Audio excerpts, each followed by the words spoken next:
Tahukah kamu apa itu ISPA? ISPA atau infeksi saluran pernapasan akut merupakan penyakit saluran pernapasan yang disebabkan oleh agen infeksius yang ditularkan dari manusia ke manusia. Selain itu, ISPA dapat disebabkan oleh bahan-bahan organik atau uap kimia dan bahan-bahan debu yang mengandung alergen. ISPA terbagi menjadi bagian atas dan bagian bawah. ISPA bagian atas merupakan infeksi yang menyerang saluran pernapasan bagian atas yaitu hidung, tenggorokan, dan sinus. Penyakit ISPA bagian atas seperti faringitis, laringitis, dan sinusitis. Sedangkan ISPA bagian bawah merupakan infeksi yang menyerang saluran pernapasan bagian bawah yaitu paru-paru dan bronkus. Penyakit ISPA bagian bawah seperti pneumonia, bronkitis, dan tuberkulosis atau TBC. ISPA dapat terjadi pada orang dewasa, tetapi anak balita lebih rentan terkena penyakit ISPA karena daya tahan tubuhnya lebih rendah. Menurut data WHO tahun 2020, angka kematian ISPA berkisar 4,25 juta per tahun. Dengan usia 1-5 tahun, terdapat 1.988 kasus dengan prevalensi 42,91%. Faktor penyebab dari ISPA yaitu asap kendaraan bermotor, polusi pabrik, asap rokok, kontak langsung dengan penderita, dan tidak mencuci tangan setelah bermain. Gejala ISPA yaitu sulit bernapas, pusing, batuk, demam, dan lemah. Seseorang dapat melakukan swamedikasi atau mengobati diri sendiri jika terdapat gejala ringan sehingga pasien sudah mengetahui obat cocok yang dapat digunakan, yaitu paracetamol untuk meredakan demam dan nyeri, obat batuk, obat pereda sakit tenggorokan, dan obat tetes hidung untuk meredakan hidung tersumbat. Swamedikasi ISPA dapat dilakukan dengan anjuran yang sesuai seperti membaca petunjuk penggunaan obat dengan mengikuti petunjuk dosis yang ada di kemasan obat, tidak menggabungkan obat sembarang, menghentikan penggunaan obat jika terdapat reaksi alergi, istirahat yang cukup, konsumsi makanan yang bergizi, dan minum banyak air putih. Selain itu, swamedikasi dapat dikonsultasikan kepada apoteker untuk mendapatkan swamedikasi yang baik dan benar. Penderita ISPA dianjurkan konsultasi ke dokter atau dirujuk ke rumah sakit jika gejala semakin parah, seperti demam tinggi, sesak napas, batuk berdarah atau nyeri dada, gejala tidak membaik setelah mengonsumsi obat, muncul gejala baru seperti sakit kepala hebat dan beruam, serta penderita yang termasuk ke dalam kelompok berisiko seperti lansia, anak-anak, ibu hamil, atau orang dengan penyakit kronis. Untuk tindakan pencegahan ISPA dapat dilakukan imunisasi lengkap pada anak karena status imunisasi yang lengkap daya tahan tubuh anak lebih baik. Mendapatkan sirkulasi udara yang baik dengan membuat jendela atau ventilasi yang sebaik mungkin, menghindari asap rokok dan polusi udara, serta berperilaku hidup bersih dan sehat, salah satunya beretika dalam bersin dan batuk, seperti menutup mulut dan hidung menggunakan tisu atau sapu tangan. Jika tidak ada tisu, dapat gunakan lengan bagian atas, membuang tisu yang sudah dipakai ke tempat sampah, mencuci tangan dengan sabun dan air bersih, serta jika sedang sakit jangan lupa untuk memakai masker.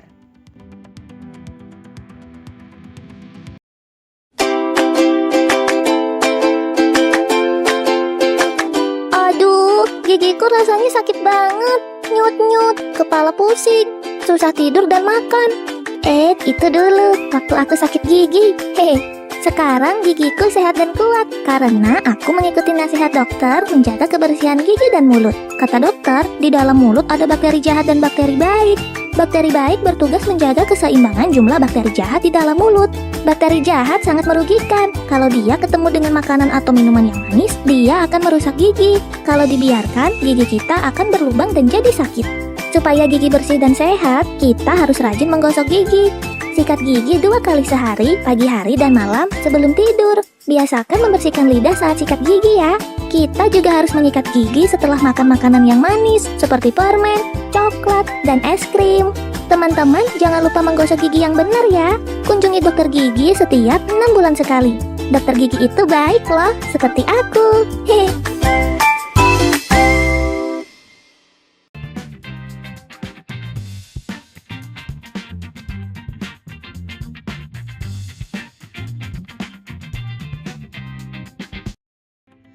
Tahukah kamu apa itu ISPA? ISPA atau infeksi saluran pernapasan akut merupakan penyakit saluran pernapasan yang disebabkan oleh agen infeksius yang ditularkan dari manusia ke manusia. Selain itu, ISPA dapat disebabkan oleh bahan-bahan organik atau uap kimia dan bahan-bahan debu yang mengandung alergen. ISPA terbagi menjadi bagian atas dan bagian bawah. ISPA bagian atas merupakan infeksi yang menyerang saluran pernapasan bagian atas yaitu hidung, tenggorokan, dan sinus. Penyakit ISPA bagian atas seperti faringitis, laringitis, dan sinusitis. Sedangkan ISPA bagian bawah merupakan infeksi yang menyerang saluran pernapasan bagian bawah yaitu paru-paru dan bronkus. Penyakit ISPA bagian bawah seperti pneumonia, bronkitis, dan tuberkulosis atau TBC. ISPA dapat terjadi pada orang dewasa, tetapi anak balita lebih rentan terkena penyakit ISPA karena daya tahan tubuhnya lebih rendah. Menurut data WHO tahun 2020, angka kematian ISPA berkisar 4,25 juta per tahun. Dengan usia 1-5 tahun, terdapat 1.988 kasus dengan prevalensi 42,91%. Faktor penyebab dari ISPA yaitu asap kendaraan bermotor, polusi pabrik, asap rokok, kontak langsung dengan penderita, dan tidak mencuci tangan setelah bermain. Gejala ISPA yaitu sulit bernapas, pusing, batuk, demam, dan lemah. Seseorang dapat melakukan swamedikasi atau mengobati diri sendiri jika terdapat gejala ringan sehingga pasien sudah mengetahui obat cocok yang dapat digunakan, yaitu paracetamol untuk meredakan demam dan nyeri, obat batuk, obat pereda sakit tenggorokan, dan obat tetes hidung untuk meredakan hidung tersumbat. Swamedikasi ISPA dapat dilakukan dengan anjuran yang sesuai seperti membaca petunjuk penggunaan obat dengan mengikuti petunjuk dosis yang ada di kemasan obat, tidak menggabungkan obat sembarang, menghentikan penggunaan obat jika terdapat reaksi alergi, istirahat yang cukup, konsumsi makanan yang bergizi, dan minum banyak air putih. Selain itu, swamedikasi dapat dikonsultasikan kepada apoteker untuk mendapatkan swamedikasi yang baik dan benar. Penderita ISPA dianjurkan konsultasi ke dokter atau dirujuk ke rumah sakit jika gejala semakin parah, seperti demam tinggi, sesak napas, batuk berdarah atau nyeri dada, gejala tidak membaik setelah mengonsumsi obat, muncul gejala baru seperti sakit kepala hebat dan beruam, serta penderita yang termasuk ke dalam kelompok berisiko seperti lansia, anak-anak, ibu hamil, atau orang dengan penyakit kronis. Untuk tindakan pencegahan ISPA dapat dilakukan imunisasi lengkap pada anak karena status imunisasi yang lengkap daya tahan tubuh anak lebih baik. Mendapatkan sirkulasi udara yang baik dengan membuat jendela atau ventilasi yang sebaik mungkin, menghindari asap rokok dan polusi udara, serta berperilaku hidup bersih dan sehat, salah satunya beretika dalam bersin dan batuk, seperti menutup mulut dan hidung menggunakan tisu atau sapu tangan. Jika tidak ada tisu, dapat gunakan lengan bagian atas, membuang tisu yang sudah dipakai ke tempat sampah, mencuci tangan dengan sabun dan air bersih, serta jika sedang sakit jangan lupa untuk memakai masker. Halo Sobat Sehat, yuk cegah IMS dan HIV/AIDS dengan kenali penyebabnya. Infeksi menular seksual atau IMS adalah penyakit infeksi yang muncul dan ditularkan melalui hubungan seksual melalui vagina, mulut, maupun anus yang dapat menyebabkan adanya kelainan pada organ reproduksi. Infeksi ini disebabkan oleh bakteri, virus, ataupun parasit. Lalu, siapa sih orang yang beresiko tertular IMS? Yang pertama, orang yang melakukan hubungan seksual yang tidak aman. Kedua, orang yang melakukan hubungan seksual berganti-ganti pasangan. Ketiga, orang yang melakukan hubungan seksual dengan orang yang positif IMS. Keempat, orang yang melakukan hubungan seksual tanpa menggunakan kondom dengan penderita IMS. Dan yang terakhir, orang yang menggunakan jarum suntik atau transfusi dengan orang yang positif IMS. Kenapa sih IMS itu berbahaya? IMS apabila tidak segera diobati maka akan mengakibatkan komplikasi berupa sakit berkepanjangan dan infeksi menjalar, kemandulan atau infertilitas, kanker serviks, resiko terinfeksi HIV, dan kematian. Saat virus, bakteri, dan parasit menginfeksi, maka gejala yang akan ditimbulkan berupa nyeri pada organ reproduksi, panas atau gatal pada organ reproduksi, adanya luka, benjolan, lepuhan pada organ reproduksi, anus dan mulut, keputihan atau keluar cairan yang tidak normal dari organ reproduksi, nyeri pada perut bagian bawah, pendarahan, dan kutil. Bagaimana cara agar virus penyebab IMS tidak masuk dan menginfeksi tubuh? Pencegahan yang bisa kita lakukan yaitu dengan menghindari seks pranikah, melakukan kegiatan positif seperti main sepak bola, main musik atau membaca buku, menjaga kebersihan organ reproduksi, dan edukasi untuk meningkatkan pengetahuan tentang kesehatan reproduksi. Jenis penyakit IMS diantaranya yaitu gonore atau kencing nanah yang disebabkan oleh bakteri Neisseria gonorrhoeae, sifilis atau raja singa yang disebabkan oleh bakteri Treponema pallidum, chlamydia yang disebabkan oleh Chlamydia trachomatis, kutil kelamin yang disebabkan oleh human papillomavirus, herpes genital yang disebabkan oleh virus herpes simplex, dan HIV. Tahukah kalian, sesungguhnya HIV dan AIDS adalah dua hal yang berbeda? HIV atau Human Immunodeficiency Virus adalah virus yang menginfeksi sel darah putih yang mengakibatkan menurunnya kekebalan tubuh manusia. Sedangkan AIDS atau Acquired Immune Deficiency Syndrome adalah sekumpulan gejala yang timbul karena menurunnya kekebalan tubuh yang disebabkan oleh infeksi HIV. HIV dapat ditularkan melalui cairan tubuh dari orang yang terinfeksi HIV.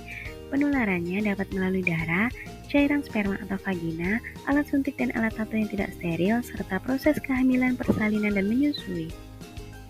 Kasus HIV/AIDS hingga saat ini masih mengalami peningkatan. Kasus HIV di Indonesia pada tahun 2019 sebanyak 50.282 kasus, sedangkan kasus AIDS sebanyak 7.036 kasus.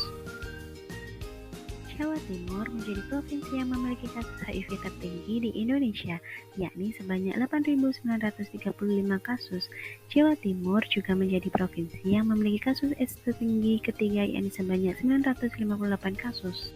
Berdasarkan data dari Kemenkes RI pada tahun 2019 menunjukkan kelompok usia 25-49 tahun atau usia produktif merupakan usia dengan jumlah penderita HIV terbanyak, yakni sebanyak 70,4%. Selain itu, penderita HIV/AIDS pada usia 20-24 tahun sebanyak 15,3%. Saat ini masih belum ditemukan metode pengobatan untuk mengatasi dan menyembuhkan HIV/AIDS secara total. Namun, ada obat antiretroviral yang bisa memperlambat perkembangan penyakit sehingga dapat meningkatkan harapan hidup penderita. HIV/AIDS dapat dicegah dengan ABCDE. Yang pertama yaitu abstinence, absent sex atau tidak melakukan hubungan seksual bebas, be faithful atau setia, tidak berganti-ganti pasangan seks, kondom, menggunakan kondom saat melakukan hubungan seksual, no, tidak mengonsumsi narkoba, dan education, pemberian edukasi dan informasi yang benar mengenai HIV, cara penularan, pencegahan, dan pengobatannya. Apabila Anda mengalami gejala IMS dan melakukan perilaku yang beresiko HIV/AIDS, segera kunjungi fasilitas pelayanan kesehatan terdekat. Yuk cegah IMS dan HIV/AIDS mulai sekarang. Aku, kamu, kita bisa memutus rantai penyebaran IMS dan HIV/AIDS serta hilangkan stigma buruk terhadap orang dengan HIV/AIDS. Video ini dipersembahkan oleh Tim Research Center on Global Emerging and Re-emerging Infectious Disease (RC-GERID), Institute of Tropical Disease, Universitas Airlangga. Air, tanah, api, udara. Semua dapat dilakukan oleh Budeku. Namun, semua berubah ketika kanker serviks menyerang. Aku sempat takut saat tahu bahwa kanker serviks bisa menyerang siapa saja. Dinda sayang, jangan takut. Kanker serviks dapat dicegah melalui imunisasi HPV. Tapi Bu, Tenang Dinda, imunisasi HPV ini aman. Imunisasi HPV 1 dosis dapat memberikan perlindungan bagi anak perempuan dari kanker serviks. Imunisasi HPV tersedia bagi anak perempuan kelas 5 SD saat bulan imunisasi anak sekolah dan usia 11 tahun di luar sekolah.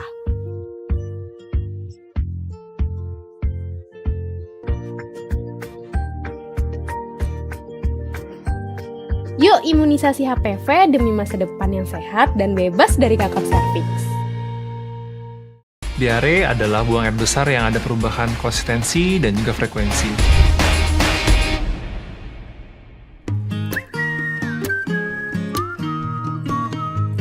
Mungkin yang kita ketahui untuk konsistensi adalah seperti pasta untuk bayi-bayi yang lebih kecil, untuk anak lebih besar mungkin yang sudah lebih padat. Yang kedua tadi adalah frekuensi yang biasa mungkin satu hari bisa 1-2 kali BAB-nya. Ketika sudah lebih dari 3 kali, maka bisa kita curigai ke arah diare. Nah, beberapa hal yang harus dilakukan apabila anak mengalami diare yaitu pertama pemberian Oralit. Oralid biasa kita berikan sebanyak 10 ml per kilogram berat badan. Yang kedua, untuk bayi-bayi yang lebih kecil, apa yang kita berikan? Nah, pastinya adalah kita tetap berikan air susu ibu. Apakah perlu kita berikan Oralid? Nah, untuk kondisi seperti ini bisa kita sebenarnya lanjutkan dengan memberikan ASI saja. Nah, bagaimana untuk anak-anak yang sudah makan? Mungkin juga kita sudah beberapa kali dengar, wah kalau diare makan pisang. Nah, itu benar. Karena memang kandungan kaliumnya cukup tinggi dan seratnya juga tidak terlalu tinggi. Sehingga apabila diare, buah yang cukup tepat adalah pemberian pisang. Roti bisa juga diberikan karena cukup ringan juga, tidak terlalu berat untuk dicerna oleh tubuh. Sebenarnya tidak kalah penting adalah pemberian yogurt. Kenapa? Karena ada probiotiknya sehingga cukup baik.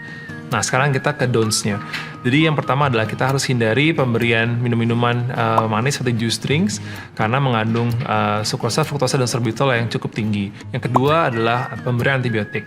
Pemberian antibiotik hanya diberikan pada diare yang seperti contohnya disentri amoeba dengan gejala salah satunya adalah terdapat darah di dalam BAB-nya. Apabila diare sudah mengalami perbaikan, maka selanjutnya adalah kita tetap pantau tumbuh kembangnya, terutama berat badan yang biasanya akan turun setelah terjadi diare.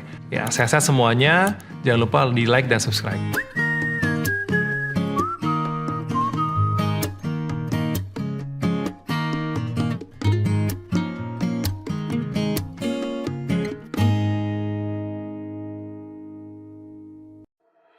Kesehatan reproduksi remaja. Apa kesehatan reproduksi itu? Apakah kamu sudah mengetahui tentang kesehatan reproduksi dan pentingnya menjaga kesehatan reproduksi? Kesehatan secara fisik, mental, dan kesejahteraan sosial secara utuh pada semua hal yang berhubungan dengan sistem dan fungsi serta proses reproduksi dan bukan hanya kondisi yang bebas dari penyakit dan kecacatan. BKKBN 2012. Kenapa remaja perlu tahu tentang kesehatan reproduksi? Masa remaja adalah masa peralihan atau perpindahan dari kanak-kanak menuju dewasa. Pada masa remaja, terjadi perubahan fisik maupun biologis, sehingga remaja penting untuk tahu dan mengenal sistem reproduksi beserta perubahannya.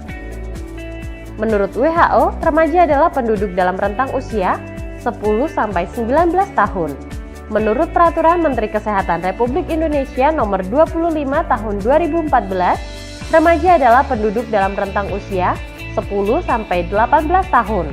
Dan menurut Badan Kependudukan dan Keluarga Berencana BKKBN, tentang usia remaja adalah 10-24 tahun dan belum menikah. Ketika remaja mengetahui bagaimana cara untuk bersikap dan berperilaku sehat selama proses pematangan fisik pada dirinya, remaja tumbuh menjadi seorang dewasa yang sehat, yang akan memiliki keturunan yang sehat dan kehidupan yang berkualitas. Bagaimana cara memelihara kesehatan reproduksi? Menjaga kebersihan organ reproduksi pada remaja berbeda dengan pada masa kanak-kanak. Karena pada organ reproduksi remaja, anus dan saluran kencing bermuaranya di sekitar alat kelamin. Kenapa harus jaga kebersihan organ reproduksi? Terdapat rambut di sekitar alat reproduksi atau kelamin, peningkatan kelenjar di sekitar alat kelamin, peningkatan produksi keringat di sekitar alat kelamin. Alat kelamin dan daerah sekitarnya menjadi kotor dan lembab, sehingga mudah berkembang biak kuman dan jamur. Cara menjaga kebersihan organ reproduksi: membasuh dengan air bersih dari arah depan ke belakang dan keringkan menggunakan handuk kering sebelum menggunakan celana dalam. Karena lembab, jamur akan mudah tumbuh dan menyebabkan rasa gatal. Menggunakan celana dalam yang bersih, tidak terlalu ketat dan berbahan menyerap keringat, dan ganti celana dalam minimal 2 kali sehari. Hal-hal penting dalam menjaga kesehatan reproduksi laki-laki: jika berada di toilet umum, sebaiknya menggunakan air yang mengalir karena kemungkinan air yang berada di tempat penampungan mengandung bakteri dan jamur. Mencukur rambut kemaluan secara berkala untuk menjaga tetap pendek agar tidak banyak ditumbuhi bakteri. Di samping itu, ada bakteri baik yang tumbuh di rambut sekitar kemaluan. Menggunakan air bersih untuk membilas alat kelamin sesudah buang air. Pria penting untuk melakukan sunat untuk mencegah penumpukan kotoran pada lipatan luar penis. Jaga kelembapan, jauhi kebiasaan yang meningkatkan suhu alat kelamin seperti memangku laptop di paha dekat alat kelamin. Hal-hal penting dalam menjaga kesehatan reproduksi wanita. Pada saat haid, dinding bagian dalam rahim terlepas sehingga amat mudah terkena infeksi. Oleh karenanya, sangat perlu menjaga kebersihan dengan cara gunakan pembalut bersih dan ganti secara teratur 2-3 kali dalam sehari atau setiap setelah buang air kecil atau bila pembalut telah penuh darah atau saat mandi. Bila pembalut yang digunakan adalah pembalut sekali pakai, maka bersihkan atau bilas terlebih dahulu pembalut dengan menggunakan air, bungkus, kemudian buanglah di tempat sampah. Bila pembalut digunakan berkali-kali, biasanya terbuat dari bahan handuk atau katun. Segeralah cuci bersih begitu selesai digunakan dan jemur hingga benar-benar kering, kemudian setrika untuk mematikan kuman dan siap untuk digunakan kembali. Hindari penggunaan panty liner secara terus-menerus karena dapat menyebabkan iritasi. Hindari penggunaan cairan khusus pembersih organ intim secara rutin karena akan mengganggu keseimbangan pH dalam vagina. Bila terlalu sering dipakai, justru akan membunuh bakteri baik dalam vagina, yang selanjutnya akan memicu tumbuhnya jamur, akibatnya muncul gatal-gatal di area organ intim. Pubertas. Setiap manusia, baik laki-laki maupun perempuan, mengalami masa pubertas.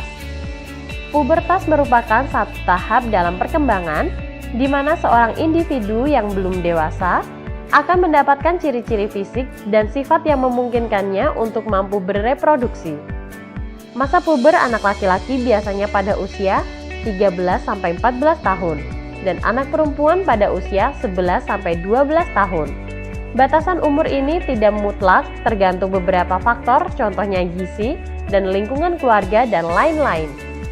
Ciri primer pubertas laki-laki. Tanda remaja laki-laki yang sudah pubertas adalah mengalami mimpi basah. Mimpi basah merupakan peristiwa alami keluarnya cairan dari organ reproduksinya. Ini berarti remaja putra, berarti secara biologis organ reproduksinya telah matang. Ciri primer pubertas perempuan. Pubertas pada perempuan ditandai dengan menstruasi pertama yang disebut miners.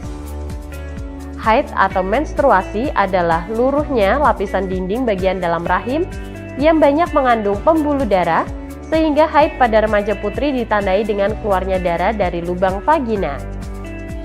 Ciri sekunder pubertas laki-laki, tumbuh janggut dan kumis, tumbuhnya jakun, bahu menjadi lebih bidang, tumbuhnya rambut pada ketiak dada, tumbuhnya bulu halus pada alat kelamin yang sudah matang, tumbuh lebih bermassa atau berotot. Ciri sekunder pubertas perempuan, payudara membesar, tumbuh bulu halus sekitar ketiak, rongga pinggul membesar, tumbuh bulu halus sekitar pubis atau alat kelamin. Baik laki-laki maupun perempuan, masa pubertas disertai kulit lebih berminyak, dapat menimbulkan jerawat dan jumlah keringat dapat bertambah. HIV atau AIDS, Human Immunodeficiency Virus. HIV adalah virus atau jasad renik yang sangat kecil yang menyerang sistem kekebalan tubuh manusia. AIDS atau Acquired Immunodeficiency Syndrome.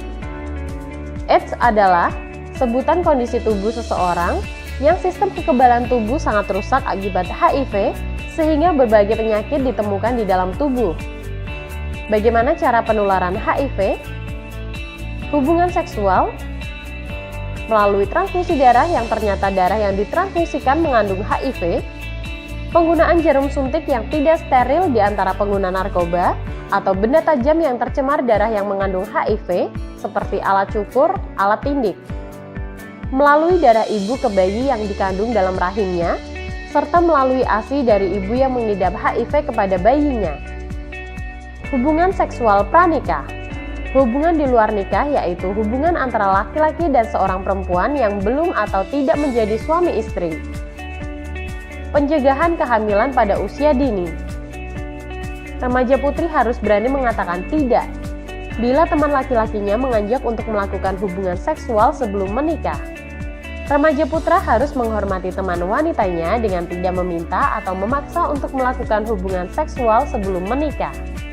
Hindari sentuhan langsung pada bagian tubuh yang mudah terangsang seperti alat kelamin, pantat, paha sebelah dalam, buah dada, leher, dan mulut, sehingga dapat mendorong timbulnya nafsu seksual. Hindari tempat-tempat yang sepi maupun gelap untuk berduaan dengan kekasih. tips and trik remaja sehat. Berbekal informasi tentang kesehatan reproduksi, tidak tergoda melakukan hubungan seksual, berpikiran maju untuk jangkau hal-hal baru dan berpendirian teguh, dapat mengatur energi remaja menjadi hal positif, membina pertemanan dan persahabatan yang sehat, saling menghargai, memupuk perkenalan pribadi menjadi saling dukung atau pengertian. Nafsa, narkotika, alkohol, psikotropika, dan zat adiktif. Zat-zat kimiawi yang dimasukkan ke dalam tubuh manusia, baik secara oral atau melalui mulut, dihirup melalui hidung maupun intravena, melalui pembuluh darah, biasanya melalui jarum suntik, sehingga dapat mengubah pikiran, suasana hati atau perasaan, dan perilaku seseorang. Dampak atau resiko penyalahgunaan narkoba: kejang-kejang, halusinasi, gangguan kesadaran, sesak nafas atau kesukaran untuk bernafas. Akibat jangka panjang, pengerasan jaringan paru-paru, pengerasan dan pengecilan hati, gangguan sistem dan fungsi reproduksi, terinfeksi virus HIV karena pemakaian jarum suntik bersama, dan kematian overdosis. Semoga melalui video ini, teman-teman semakin memahami tentang kesehatan reproduksi dan pentingnya menjaga kesehatan reproduksi agar ke depan bisa menjadi generasi yang berkualitas.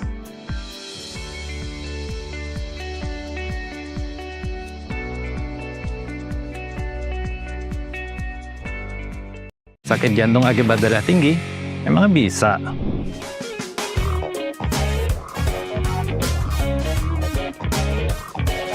Halo viewers, nama saya Wisnu Aditya Widodo, saya dokter spesialis jantung dan pembuluh darah dari RSPI Pondok Indah.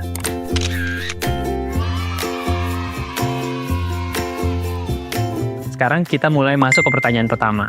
Apakah yang dimaksud dengan hipertensi? Hipertensi itu adalah tekanan darah yang ada di atas rata-rata ya. Kalau secara formal dibilang tekanan darah sistolik atau yang biasa dibilang di atas itu 140 mm air laksa atau lebih. Sedangkan tekanan darah diastolik atau yang biasa dibilang tekanan darah bawah itu 90 mm air laksa atau lebih. Itu definisinya. Nah, diukurnya pada saat kapan? Pada saat istirahat dengan hasil yang sama pada 2 kali pemeriksaan berturut-turut. Untuk hipertensi sendiri sebenarnya penyebabnya apa ya, Dok? Nah, hipertensi itu bisa dibagi 2, hipertensi primer atau sekunder. Kalau sekunder itu artinya ada penyakit tertentu yang bisa teridentifikasi yang menyebabkan hipertensi. Nah, yang namanya hipertensi primer itu hipertensi yang tidak bisa jelas diketahui penyebabnya dan biasanya berkaitan dengan 3 hal. Yang pertama masalah genetik, yang kedua masalah usia yang bertambah, dan yang ketiga masalah lifestyle. Untuk pertanyaan ketiga, sebenarnya apa sih, Dok, hubungannya hipertensi dengan masalah jantung? Jantung itu kan tugasnya sebagai pemompa darah ke seluruh badan. Nah, sekarang bayangkan kalau misalnya tekanan di pembuluh darahnya itu tinggi. Artinya jantung harus memompa darah melawan tekanan yang tinggi. Nah, jantung sendiri itu, ya strukturnya, dindingnya itu semuanya dari otot. Di dalamnya ada rongga buat menerima darah. Nah, jantung dia memompa darah melalui pembuluh darah ke seluruh badan. Kalau tekanan pembuluh darahnya tinggi, akhirnya jantungnya harus bekerja lebih kuat. Akhirnya, otot-otot di sekitarnya jadi menebal. Nah, inilah yang namanya penyakit jantung hipertensi, atau bahasa medisnya hypertensive heart disease. Pada akhirnya, rongga yang digunakan untuk menerima dan memompa darah itu jadi berkurang. Nah, kemudian ototnya yang menebal ini akan menyebabkan elastisitas jantung berkurang. Jangan lupa untuk subscribe dan like channel YouTube RS Pondok Indah. Lalu gimana, Dok, cara kita ketahui jantung kita bermasalah akibat hipertensi tersebut? Yang pertama kita mesti waspada dulu. Apakah tensi kita bagus atau tidak? Itulah sebabnya sangat disarankan untuk pada saat screening umum atau check up umum termasuk mengecek hipertensi. Nah, kalau zaman dulu disarankan untuk usia di atas 20 tahun ke atas, paling tidak ada pengecekan darah tinggi setiap 3 tahun, 4 tahun sekali. Tapi akhir-akhir ini kita lihat prevalensi hipertensi yang usia muda juga jauh lebih tinggi. Jadi kalau misalnya usia kita 20 tahun ke atas, menurut saya minimal kita harus bisa cek tekanan darah kita 1 tahun sekali. Dok, ada pertanyaan dari pasien. Setiap kali konsultasi ke dokter, itu tekanan darahnya naik. Sedangkan biasanya kalau di rumah, tekanan darahnya normal. Ini disebut apa dan kenapa ya dok bisa begitu? Ada yang namanya istilahnya white coat hypertension. Jadi kalau kamu tahu kan kalau dokter kebanyakan pakai jas putih kayak gini ya. Jadi ini istilahnya kalau dia ketemu dokter atau dia ketemu sama tenaga medis, dia cemas. Jadi tensinya naik. Lebih karena masalah psikologis. Jadi tiap kali dia ke tenaga medis, dia tinggi. Kalau di rumah, dia rendah. Bagaimana cara kita membuktikannya? Kalau kita lakukan USG jantung atau ekokardiografi, kita bisa lihat otot jantungnya dia tebal atau enggak. Misalnya gini, ada seorang pasien masuk dengan tensi 170. Asumsinya kalau memang tensinya dia 170 terus, seharusnya otot jantungnya sudah tebal itu. Nah tapi waktu kita cek ternyata dia tipis, normal sekali. Kemungkinan apakah dia hipertensinya baru saja atau sebenarnya dia hipertensinya sesaat-sesaat saja, seperti pada kasus white coat hypertension. Oke dok, kita ke pertanyaan selanjutnya. Bagaimana cara mengendalikan atau juga pengobatan untuk hipertensi supaya tidak komplikasi ke penyakit jantung? Jadi basis pengobatan hipertensi adalah perubahan lifestyle. Jadi berhubungan dengan pola makan, kemudian pola aktivitas juga dengan pola istirahat. Pola makan yang baik adalah tidak banyak makan yang asin-asin, tidak banyak yang makan yang minyak-minyak, jadi yang gorengan itu dibatasi. Lebih banyak makan yang rebus-rebusan, banyak serat seperti sayur dan buah. Kemudian aktivitas yang baik adalah dengan berolahraga rutin. Yang direkomendasikan adalah dalam seminggu itu 5 hari olahraga. Tiap kali olahraga sekitar 20-30 menit dengan intensitas ringan atau sedang. Dan kemudian pastikan bisa mendapatkan istirahat yang cukup, paling tidak sekitar 8 jam sehari tidurnya. Nah, bila lifestyle ini sudah dilakukan dengan baik tapi tensinya tetap tinggi, maka saatnya kita mengintervensi dengan memberikan obat-obatan. Obat-obatan yang diberikan, pilihannya ada banyak dan akan disesuaikan oleh dokter sesuai dengan profil pasiennya. Oke dok, jadi sebaiknya kapan waktu yang tepat jika orang punya hipertensi untuk mencegah penyakit jantung? Kalau memang sudah diketahui ada hipertensi, maka baiknya adalah diperiksa segera. Kalau memang sudah ada tanda-tanda kerusakan organ, maka baiknya pengobatan hipertensi dengan obat itu harus dimulai segera. Dan kemudian harus dilanjutkan dengan kontrol rutin untuk memastikan hipertensinya terkontrol dengan baik, sehingga kita bisa mencegah seminimal mungkin kerusakan-kerusakan organ yang lebih jauh untuk di masa depan. Semoga informasi hari ini bermanfaat untuk viewers sekalian.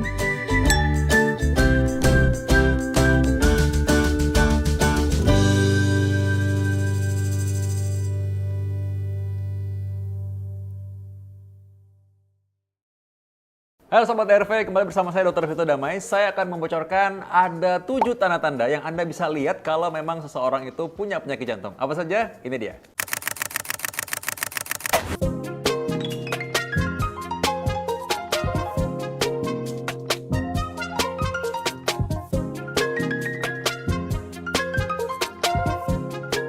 Yang pertama, kalau Anda melihat seseorang jalan terengah-engah, ya belum tentu itu akibat jantung. Karena kalau jalan terengah-engah, misalkan capek, mungkin cepat lelah gitu ya, mungkin saja orang-orang yang baru sembuh dari sakit pun demikian, orang sakit paru pun demikian. Tapi ada satu tanda yang khas bagi seseorang yang punya penyakit jantung, yaitu kalau tidur lama-lama dia akan sesak. Nah, ketika dia bangun, duduk, baru merasa enak. Itu adalah tanda khas utama sesak akibat dari jantung. Jadi Anda perhatikan atau Anda tanya sama orang tersebut, apakah kalau tidur dalam waktu 2-3 jam kemudian dia harus terbangun, duduk karena sesak? Atau ketika tidur, bantalnya harus banyak, harus setengah duduk, baru merasa enak. Nah, biasanya itu adalah tanda bahwa orang ini memang punya penyakit jantung. Penyakit jantung apa? Biasanya lemah jantung.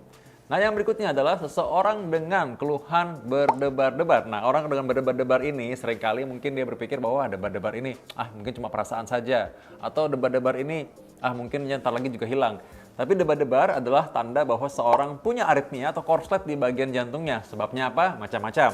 Bisa karena seorang ini memang punya penyakit jantung koroner atau ada penyempitan di pembuluh darah jantung, atau juga bisa juga karena dia punya lemah jantung sebelumnya. Sehingga ini perlu diperhatikan, perlu pemeriksaan EKG atau listrik jantung. Apa gunanya? Untuk mendeteksi apakah aritmia atau korslet pada jantung ini dapat menyebabkan stroke atau bekuan darah yang masuk ke dalam otaknya.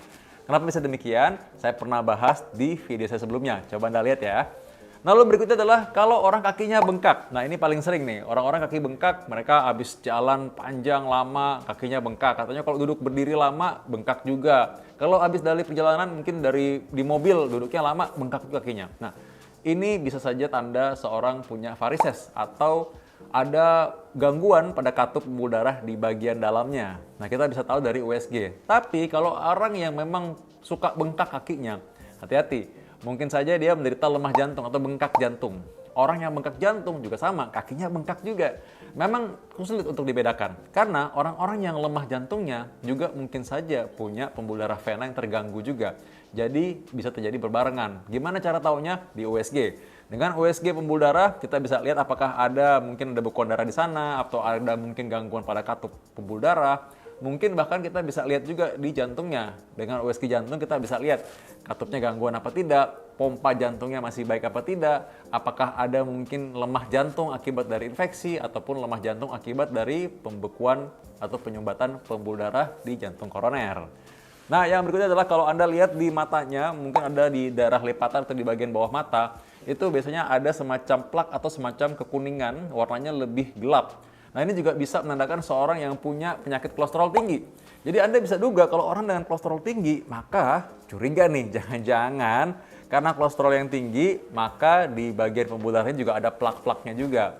Nah, kalau Anda mau tahu apakah benar kolesterol tinggi apa tidak, coba dicek. Ceknya apa? Cek dari pesan darah. Gimana cara periksanya? Cek darah puasa, 10 jam kira-kira Anda bisa ambil dan minta di lab, saya mau periksa profil lipid lengkap. Nah, nanti ada hasil LDL-nya berapa, triglyceridnya berapa, HDL-nya berapa. Itu adalah kolesterol baik, kolesterol jahat, dan juga lemak dalam darah. Kita bisa lihat kalau misalkan mereka meningkat, nah maka kita harus kasih tahu nih ke dokter yang merawat kita. Ini saya perlu obat apa enggak? Apakah bisa dengan puasa aja atau diet aja saya bisa kembali normal apa enggak? Nah, itu ada juga, saya pernah bahas mengenai kolesterol dan penyempitan pembuluh darah jantung juga di video saya yang lain. Anda lihat ya, kalau Anda belum subscribe, coba Anda subscribe dulu deh. Supaya Anda nggak pernah ketinggalan apa informasi dan juga info-info mengenai kesehatan yang saya berikan secara cuma-cuma. Anda bisa lihat langsung ya di sana. Lalu yang berikutnya lagi, Anda lihat kakinya berwarna kehitaman. Nah, ini dia nih, kadang-kadang orang bilang kakinya pucat, kakinya dingin, kakinya kadang-kadang mungkin agak kesemutan. Ini tanda-tanda bahwa mungkin saja ada terjadi penyempitan pembuluh darah kaki. Nah, apa hubungannya? Ada hubungannya. Jantung dan pembuluh darah ini selalu berhubungan dengan erat karena jantung ini mengalirkan oksigen dan juga nutrisi ke seluruh tubuh melalui pembuluh darah. Jadi, jantung seperti pompanya dan pembuluh darah itu seperti pipanya, sangat berhubungan. Apa yang terjadi di pembuluh darah kaki, ada penyempitan atau ada plak di sana, mungkin terjadi juga di pembuluh darah yang lain, termasuk di pembuluh darah jantung yang mungkin menyebabkan serangan jantung. Jadi orang-orang yang punya risiko seperti ini seperti apa aja? Nah, orang-orang yang punya kencing manis, kolesterol tinggi, hipertensi, suka sakit kakinya kalau jalan, ya suka ada kesemutan atau dingin ujung-ujung kakinya, ada kehitaman ujung-ujung kakinya, lukanya sulit sembuh. Nah, kita mesti curiga bahwa ada kemungkinan peripheral arterial disease, yang juga menjadi tanda bahwa seorang ini punya risiko aterosklerosis atau penyempitan di pembuluh darah di jantung. Nah, itu tadi tanda-tanda bahwa seorang yang kita bisa lihat dari luar, wah jangan-jangan nih punya penyakit jantung nih. Kita bisa kita bisa lihat dan bisa curigai untuk bisa dites lebih dalam, lebih detail lagi. Medical check up, itu adalah cara supaya kita bisa mendeteksi penyakit jantung lebih awal. Jadi tidak menunggu sampai terjadi kumat atau masuk ke rumah sakit, diopname, masuk ICU dulu. Dari penyakit yang lebih ringan, kita bisa tangani duluan. Tapi ingat, di antara semua itu, lebih baik kita mencegah sebelum harus mengobati, dan lebih baik kita mengobati duluan daripada harus mencapai komplikasi. Kalau Anda punya komen, Anda boleh tulis di bawah. Kalau misalkan Anda punya advice lagi, kira-kira kita mau bahas apa lagi ya di video selanjutnya, tulis di komen juga ya. Sampai ketemu di episode berikutnya di RV Channel. Dah!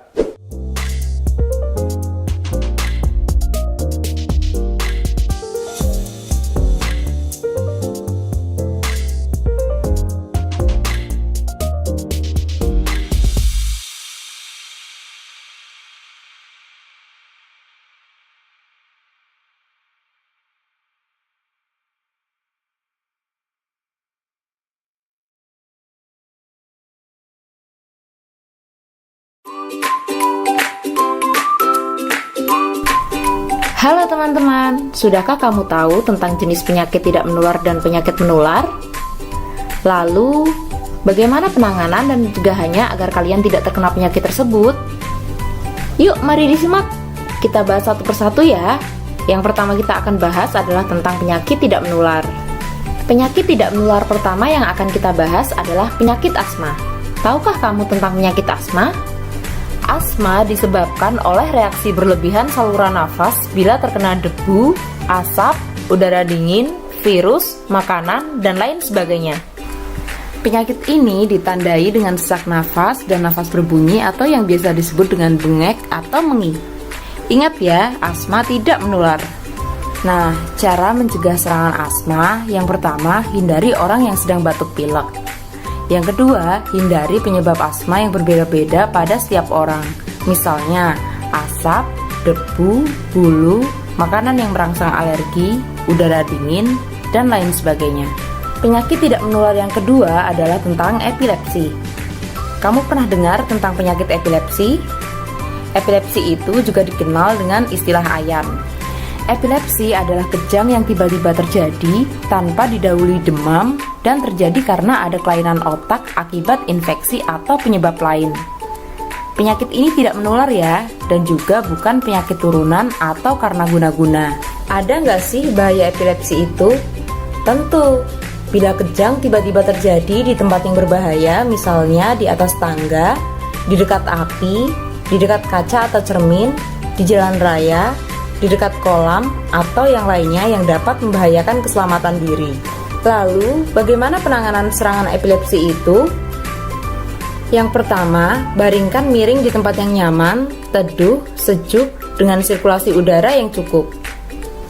Yang kedua, lepas kacamata, jaket, ikat pinggang, dan sepatu. Yang ketiga, bersihkan rongga mulut dari makanan, permen, dan lain sebagainya yang bisa membuat tersedak. Lalu yang keempat, tunggu sampai sadar kembali. Yang kelima, jangan diberi minum apapun sebelum benar-benar sadar karena bisa tersedak. Yang terakhir, ganjal gigi dengan sendok agar lidah tidak tergigit. Penyakit tidak menular yang ketiga adalah tentang diabetes mellitus tipe 1. Pernahkah kamu dengar tentang penyakit diabetes mellitus atau yang lebih sering dikenal dengan kencing manis? Diabetes mellitus tipe 1 ini adalah penyakit yang disebabkan kurangnya atau tidak adanya hormon insulin dalam tubuh seseorang sehingga kadar gula darah dalam tubuhnya meningkat. Tanda dan gejalanya adalah banyak minum, banyak makan, sering kencing terutama di malam hari yaitu lebih dari 4 kali, dan sering lapar.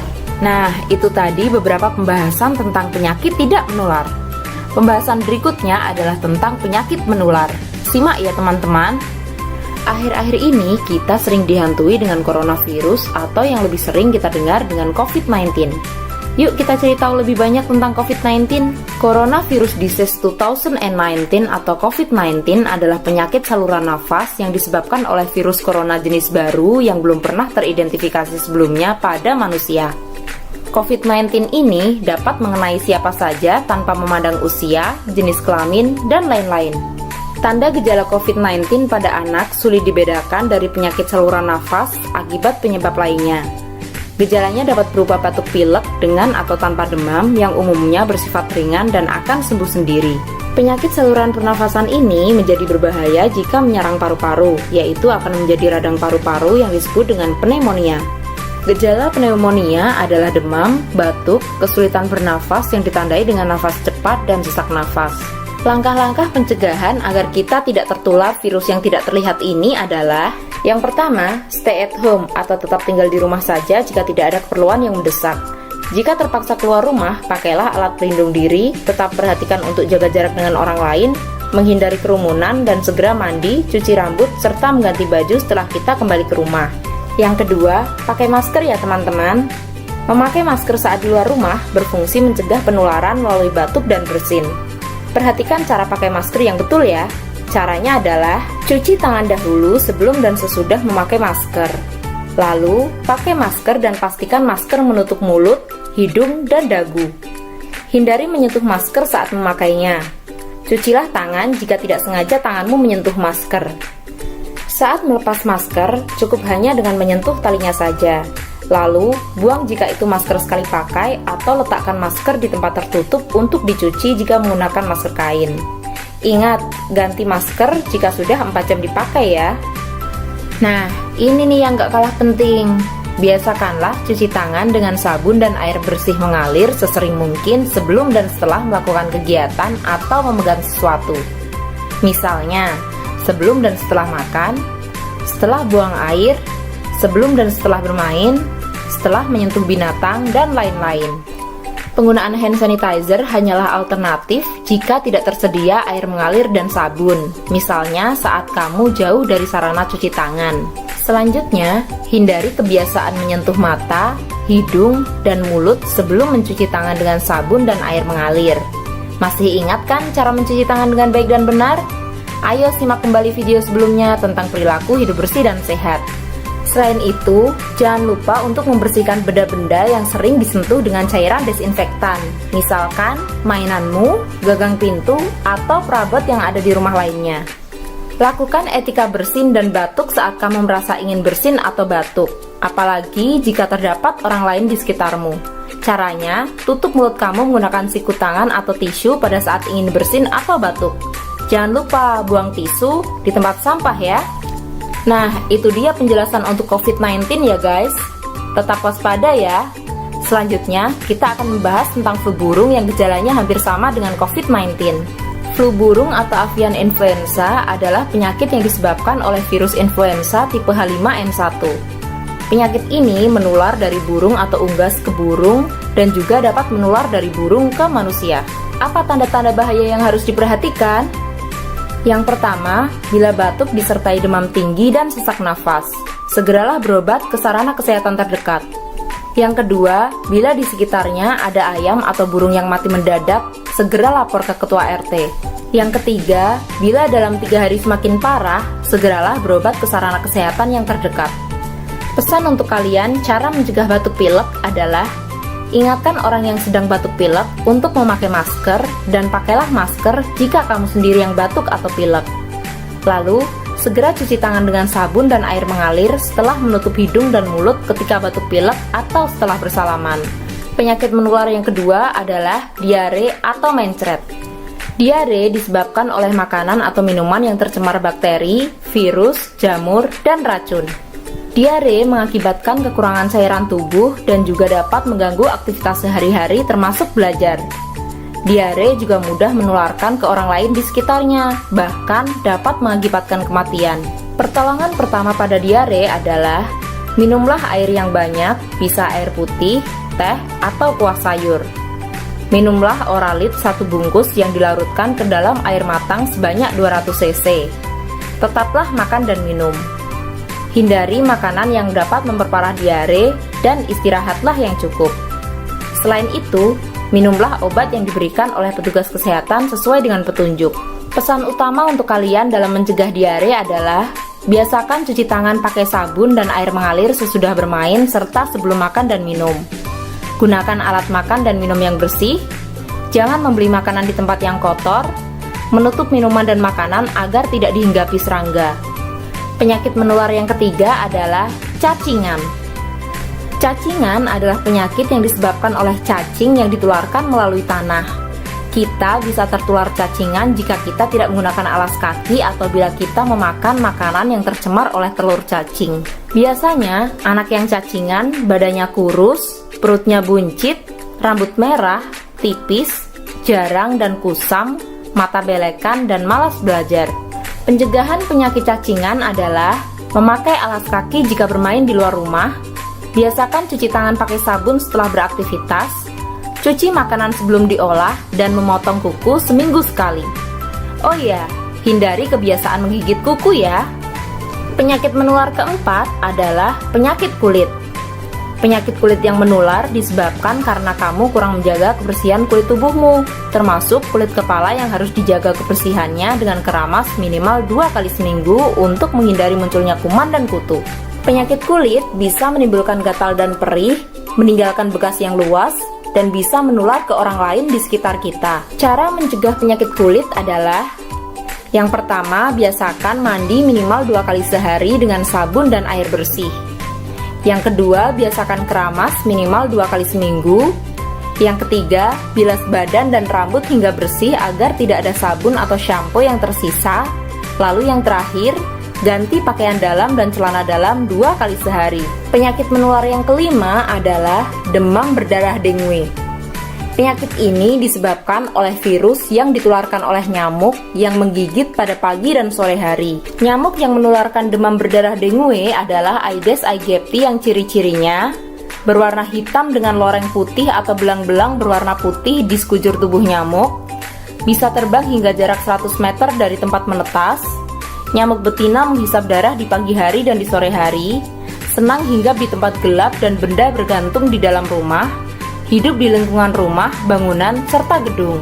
Yang harus diingat untuk mencegah penularan penyakit demam berdarah dengue adalah mengenakan pakaian lengan dan celana panjang, jangan menggantungkan pakaian, handuk, dan lain-lain di belakang pintu, lakukan 3M+, menguras tempat penyimpanan air, menutup tempat penampungan air, mendaur ulang atau memanfaatkan kembali barang yang tidak terpakai, hindari gigitan nyamuk dengan menggunakan obat nyamuk oles atau menggunakan kelambu. Tempat yang biasa dijadikan bertelur atau berkembang biak adalah tempat yang tergenang air bersih dalam waktu yang lama, seperti bak mandi, vas bunga, kaleng bekas, pecahan botol, penampungan air, lubang WC, talang air, dan lain sebagainya. Air kotor seperti got, air keruh, air empang, genangan yang berhubungan langsung dengan tanah bukanlah tempat yang cocok bagi Aedes aegypti untuk bertelur. Teman-teman jangan lupa untuk selalu memeriksa ada atau tidak jentik nyamuk di daerah sekitarmu. Jentik-jentik asalnya dari telur nyamuk yang akan menjadi nyamuk dewasa dan bisa menularkan penyakit. Penyakit lain yang juga ditularkan oleh nyamuk adalah malaria, kaki gajah, dan cikungunya. Oleh karena itu, perhatikan selalu lingkunganmu dan selalu periksa apakah ada jentik nyamuk atau tidak supaya kamu terhindar dari penyakit-penyakit itu. Nah, itu tadi teman-teman, beberapa penjelasan tentang macam-macam penyakit menular ataupun tidak menular yang harus kalian pahami. Jangan lupa untuk menjaga kebersihan diri dan lingkungan ya, agar kalian bisa terhindar dari penyakit-penyakit tersebut. Nantikan video selanjutnya dari kami ya. Pembahasan di video selanjutnya akan lebih seru loh. Sekian dari kami, semoga bermanfaat untuk kita semua. Sampai jumpa. Dah. Rabun jauh disebut juga miopia atau mata minus. Tapi tahu nggak sih kalau mata minus gak akan bisa kembali normal secara alami? Tapi ada beberapa cara yang bisa dilakukan untuk menghambat atau mencegah rabun jauh semakin parah. Gimana caranya? Ini kata dokter.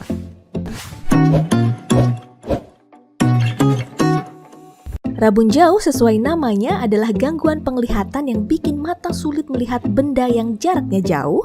Jadi kalau melihat jarak jauh pandangan jadi buram. Disebut mata minus karena lensa kacamata yang digunakan untuk mengkoreksi kondisi ini adalah lensa minus. Kenapa rabun jauh bisa terjadi? Pada mata yang normal, cahaya difokuskan tepat pada retina. Retina adalah bagian dari mata yang bertugas menerima cahaya dan meneruskan ke otak sampai akhirnya kita bisa melihat. Tapi pada orang dengan rabun jauh, cahaya yang masuk nggak tepat di retina, tapi malah jauh di depannya. Makanya benda yang jauh jadi terlihat buram. Kondisi ini bisa disebabkan karena sumbu bola mata terlalu panjang atau bisa juga karena kornea atau lensa mata yang terlalu cembung, jadi pembiasan cahaya terlalu kuat dan bayangan objek difokuskan jauh di depan retina. Ciri-ciri orang dengan rabun jauh biasanya buram melihat objek yang jauh, memicingkan mata untuk melihat objek yang jauh, sering nyeri kepala. Kondisi ini biasa dialami anak-anak, remaja, dan orang di bawah usia 40 tahun. 70% biasanya disebabkan faktor genetik atau keturunan. Selain disebabkan faktor keturunan, bisa juga dipicu oleh kebiasaan melihat atau membaca, menonton TV, atau bermain gadget dalam jarak yang terlalu dekat, atau membaca di tempat yang kurang cahaya, terlalu lama menatap layar gadget, dan kurang aktivitas di luar ruangan. Gimana cara mengatasi rabun jauh? Pakai kacamata berlensa negatif atau cekung yang akan membantu memfokuskan kembali cahaya tepat pada retina, sehingga kita bisa melihat benda yang posisinya jauh jadi lebih jelas. Pakai lensa kontak, atau buat kamu yang malas pakai kacamata bisa mencoba bedah refraktif atau lasik untuk menipiskan kornea jadi nggak terlalu cembung dan cahaya yang datang bisa difokuskan tepat di retina. Sebenarnya kita nggak bisa mencegah terjadinya rabun jauh, tapi beberapa studi menunjukkan kalau kita bisa memperlambat perkembangan mata minus atau mencegah mata minus tambah parah dengan cara menggunakan tetes mata atropin, yaitu obat yang dapat sementara melumpuhkan otot siliar di mata yang mengatur bentuk lensa. Pada beberapa studi, tetes mata atropin dosis rendah terbukti efektif dalam memperlambat perburukan mata minus. Ortokeratologi, yaitu penggunaan lensa kontak rigid atau kaku desain khusus yang dipakai malam hari saat tidur untuk membentuk ulang permukaan kornea dengan tujuan menghilangkan kelainan refraksi atau mata minus dan menghambat kenaikan minus pada anak-anak yang minusnya cepat bertambah. Tapi untuk beberapa cara tadi, pastikan berkonsultasi dulu dengan dokter. Selain cara tadi, ada beberapa cara yang lebih sederhana yang bisa dilakukan untuk mencegah mata minus tambah parah, seperti membatasi screen time, jangan membaca atau melihat gadget terlalu dekat, minimal beri jarak 30 cm. Jangan membaca atau bermain gadget di ruangan gelap atau minim cahaya. Jangan membaca atau menonton dengan posisi tidur atau tengkurap, perbanyak aktivitas di luar ruangan, konsumsi makanan sehat, sebaiknya pilih sayur dan buah dengan kandungan vitamin dan antioksidan yang tinggi seperti vitamin A, C, dan E, seperti wortel, brokoli, alpukat, bayam, pisang, mangga, dan ubi jalar. Ini kata dokter tentang rabun jauh. Terima kasih sudah menyaksikan video ini. Dukung terus channel Ini Kata Dokter dengan like, share, dan subscribe. See you on the next video.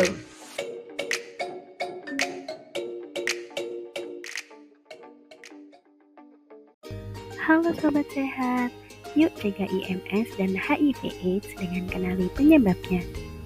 Infeksi menular seksual atau IMS adalah penyakit infeksi yang muncul dan ditularkan melalui hubungan seksual melalui vagina, mulut, maupun anus yang dapat menyebabkan adanya kelainan pada organ reproduksi. Infeksi ini disebabkan oleh bakteri, virus, ataupun parasit. Lalu, siapa sih orang yang beresiko tertular IMS? Yang pertama, orang yang melakukan hubungan seksual yang tidak aman. Kedua, orang yang melakukan hubungan seksual berganti-ganti pasangan. Ketiga, orang yang melakukan hubungan seksual dengan orang yang positif IMS. Keempat, orang yang melakukan hubungan seksual tanpa menggunakan kondom dengan penderita IMS. Dan yang terakhir, orang yang menggunakan jarum suntik atau transfusi dengan orang yang positif IMS. Kenapa sih IMS itu berbahaya? IMS apabila tidak segera diobati maka akan mengakibatkan komplikasi berupa sakit berkepanjangan dan infeksi menjalar, kemandulan atau infertilitas, kanker serviks, resiko terinfeksi HIV, dan kematian. Saat virus, bakteri, dan parasit menginfeksi, maka gejala yang akan ditimbulkan berupa nyeri pada organ reproduksi, panas atau gatal pada organ reproduksi, adanya luka, benjolan, lepuhan pada organ reproduksi, anus dan mulut, keputihan atau keluar cairan yang tidak normal dari organ reproduksi, nyeri pada perut bagian bawah, pendarahan, dan kutil. Bagaimana cara agar virus penyebab IMS tidak masuk dan menginfeksi tubuh? Pencegahan yang bisa kita lakukan yaitu dengan menghindari seks pranikah, melakukan kegiatan positif seperti main sepak bola, main musik atau membaca buku, menjaga kebersihan organ reproduksi, dan edukasi untuk meningkatkan pengetahuan tentang kesehatan reproduksi. Jenis penyakit IMS diantaranya yaitu gonore atau kencing nanah yang disebabkan oleh bakteri Neisseria gonorrhoeae, sifilis atau raja singa yang disebabkan oleh bakteri Treponema pallidum, chlamydia yang disebabkan oleh Chlamydia trachomatis, kutil kelamin yang disebabkan oleh human papillomavirus, herpes genital yang disebabkan oleh virus herpes simplex, dan HIV. Tahukah kalian sesungguhnya HIV dan AIDS adalah dua hal yang berbeda? HIV atau Human Immunodeficiency Virus adalah virus yang menginfeksi sel darah putih yang mengakibatkan menurunnya kekebalan tubuh manusia. Sedangkan AIDS atau Acquired Immune Deficiency Syndrome adalah sekumpulan gejala yang timbul karena menurunnya kekebalan tubuh yang disebabkan oleh infeksi HIV. HIV dapat ditularkan melalui cairan tubuh dari orang yang terinfeksi HIV. Penularannya dapat melalui darah, cairan sperma atau vagina, alat suntik dan alat tato yang tidak steril, serta proses kehamilan, persalinan, dan menyusui. Kasus HIV/AIDS hingga saat ini masih mengalami peningkatan Kasus HIV di Indonesia pada tahun 2019 sebanyak 50.282 kasus, sedangkan kasus AIDS sebanyak 7.036 kasus. Jawa Timur menjadi provinsi yang memiliki kasus HIV tertinggi di Indonesia, yakni sebanyak 8.935 kasus. Jawa Timur juga menjadi provinsi yang memiliki kasus AIDS tertinggi ketiga, yakni sebanyak 958 kasus. Berdasarkan data dari Kemenkes RI pada tahun 2019 menunjukkan kelompok usia 25-49 tahun atau usia produktif merupakan usia dengan jumlah penderita HIV terbanyak, yakni sebanyak 70,4%. Selain itu, penderita HIV AIDS pada usia 20-24 tahun sebanyak 15,3%. Saat ini masih belum ditemukan metode pengobatan untuk mengatasi dan menyembuhkan HIV AIDS secara total. Namun, ada obat antiretroviral yang bisa memperlambat perkembangan penyakit sehingga dapat meningkatkan harapan hidup penderita. HIV AIDS dapat dicegah dengan ABCDE. Yang pertama yaitu abstinence, absent sex atau tidak melakukan hubungan seksual bebas, be faithful atau setia, tidak berganti-ganti pasangan seks, kondom, menggunakan kondom saat melakukan hubungan seksual, drug no, tidak mengonsumsi narkoba, dan education, pemberian edukasi dan informasi yang benar mengenai HIV, cara penularan, pencegahan, dan pengobatannya. Apabila Anda mengalami gejala IMS dan melakukan perilaku yang beresiko HIV/AIDS, segera kunjungi fasilitas pelayanan kesehatan terdekat. Yuk cegah IMS dan HIV/AIDS mulai sekarang. Aku, kamu, kita bisa memutus rantai penyebaran IMS dan HIV/AIDS serta hilangkan stigma buruk terhadap orang dengan HIV/AIDS. Video ini dipersembahkan oleh Tim Research Center on Global Emerging and Re-Emerging Infectious Disease (RC-GERID), Institute of Tropical Disease Universitas Airlangga.